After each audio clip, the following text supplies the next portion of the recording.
What's up, good people? Mark Holmes here, and as always, I want to thank you all for watching, commenting, subscribing, and being part of the Joe Boo Sports Report. Without you guys, as well as you ladies, you know that this literally does not work.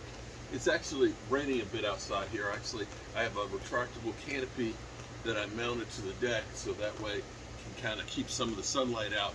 And if it's not a really heavy rain, it's okay for kind of shielding some of the water off of it. If it's really raining hard, it will like fill up with water, and all of a sudden it'll like a whole lot come off of it.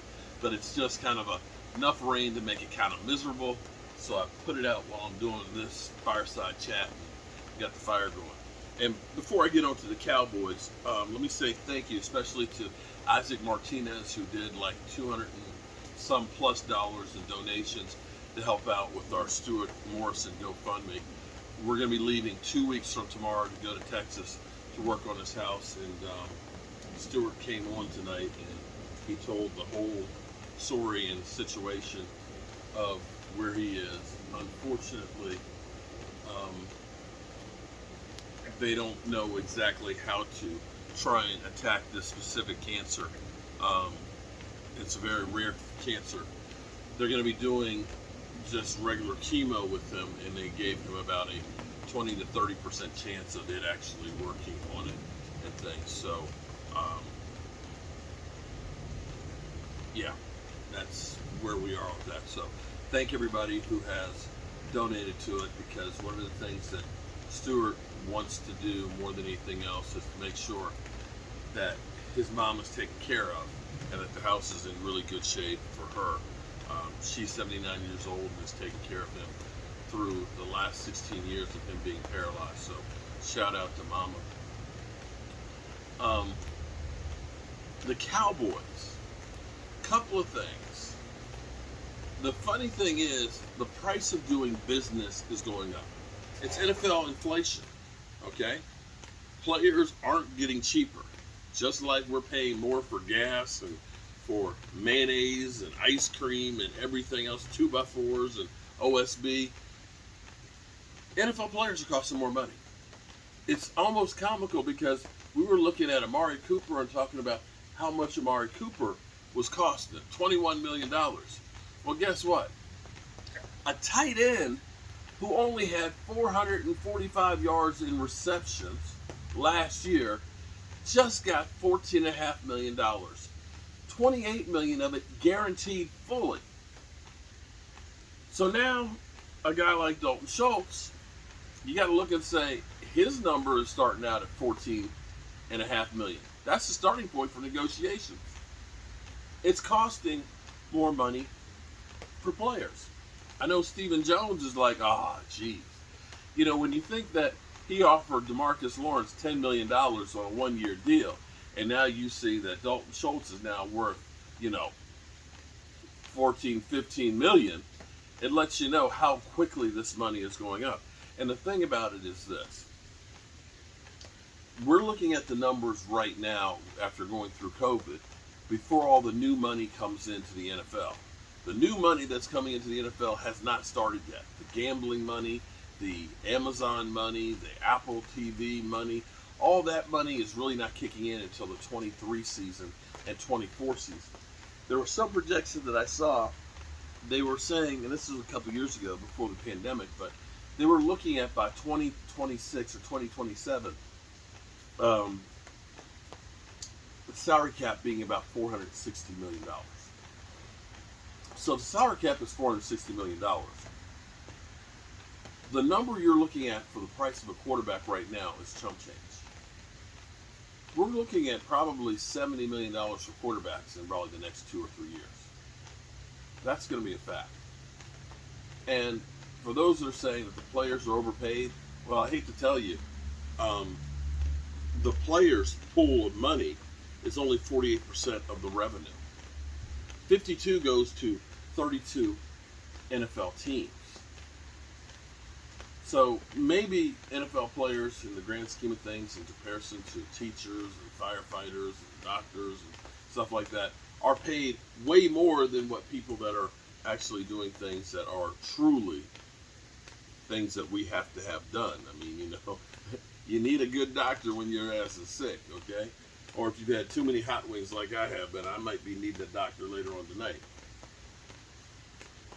But you also have to look at the owners are making too much damn money, and the thought that the Washington Commanders, who have been not exactly the best as far as franchise, as far as their employees, the way they treat them, as well as their fans and the product that they put out on the field. The fact that these organizations that are literally paying players $40 and $50 million a year to play and are making millions of dollars that, you're looking at the state of Virginia or the state of Maryland or DC kicking in the money to build the stadium is insane. So don't be mad at the players for getting paid.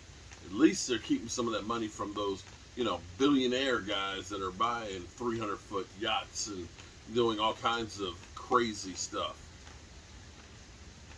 As regards to the Cowboys, Amari Cooper. Jerry Jones seems kind of bitter about Amari Cooper. And we don't, or probably won't ever get the full lowdown on that situation. But, he has a lot of faith in Amari Cooper, in CeeDee Lamb. And CD, let's be clear here. You don't draft a wide receiver in the first round and say he's just going to be the number 2 receiver. You draft a guy that high and expect him to become the number 1 receiver. So this was just about maturation of where he is. This is year number 3. He's going to get paid next year. You need to get him out on the field to go ahead and justify that money right now. And unfortunately, Amari Cooper was kind of in the way. And the Cowboys are having a sea change in philosophy as well as mentality. Amari Cooper was like a quiet assassin. They don't want to be quiet assassins. The Cowboys want to be like Hannibal. Hannibal, with the Persian Empire, when he came to town, he had his war elephants. I think they said he had 50 of them. And these war elephants had armor on them, basically, to be able to stomp you in the ground, to just run through your army and trample them, bludgeon you to death. And that's what the mentality seems to be that the Cowboys are trying to create. We are not coming in here softly. We're going to be like Sherman marching to the sea. We're going to have scorched earth policy. And as you see guys like a Neville Gallimore is putting on 16 pounds, and a Golston who's putting on 20 pounds, and even a wide receiver that's putting on 10, that these guys are truly getting ready for war to try and do some damage. I love it. I love it. And as far as our quarterback goes, you can't have things both ways. You can't say that Dak Prescott was injury prone and had all these injuries and that Dak sucked. Injuries can slow you down. And the Cowboys had the perfect storm of injuries between Tyron Smith's health, between Zeke Elliott tearing his PCL, Tony Pollard with the plantar fasciitis, with Dak Prescott, who was coming back from the catastrophic ankle injury, then having a pulled calf muscle, as well as having a messed up shoulder. Even with all that, he threw for 4,400 some odd yards and 37 touchdowns. The most touchdown passes in the Dallas Cowboys history in a season. And before you say 17 games, he only played in 16. So many times I watched Dak throwing late in the season, and he had this, you could see him throwing where he's off the ground, where he's kind of doing this, it's like I can't push off of my leg, or I'm afraid to push off it because it'll tear it more. And didn't quite have the same velocity. Well, right now, Dak having the off season to kind of heal, having the shoulder surgery on the non-throwing shoulder, having time for his body to say, after all of the rehab that he did, Dak is putting zip on the football like crazy. He is humming that mother humper. If his body stays in shape, watch out. Dak Prescott's going to have a monster year. I know everybody's going to say, well, you don't have Amari Cooper and his receiving core is ass. But you know what? The thing that's good about the Cowboys and Dak Prescott, and as you look at Dak Prescott's history, when Dak Prescott gets the ball to 5 or more receivers, I've got to find out exactly the numbers and things. I'm sure somebody's got it. They probably win like 80% of the games. And that's the thing you have to understand is it shouldn't be about one guy. It's about being balanced. And if Dak is healthy, if that offensive line is healthy, he will find the open man. And what you will see is you won't see, monster numbers by one guy. You'll see great numbers across the board. And that, my friends, is winning football. And that's what it's all about. So, as we go here with this holiday weekend, I implore you, before you stuff your face with another cheeseburger, a hot dog, some potato salad, some barbecue chicken, remember what this weekend is for. This weekend is about those who have made the ultimate sacrifice for us. And if you see somebody here that you know is in the military, say thank you for what they've done. They've lost friends, comrades in arms to keep us safe. And from the bottom of my heart, I say thank you so much for all of you.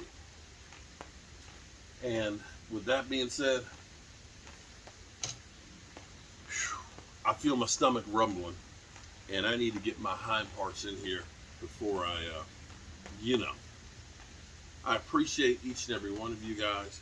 Thank everybody who's gotten us over $6,000 for Stewart's home renovation. And remember, tell somebody you love tonight that you love them. Because life is precious. And God willing, I'll see you in the morning.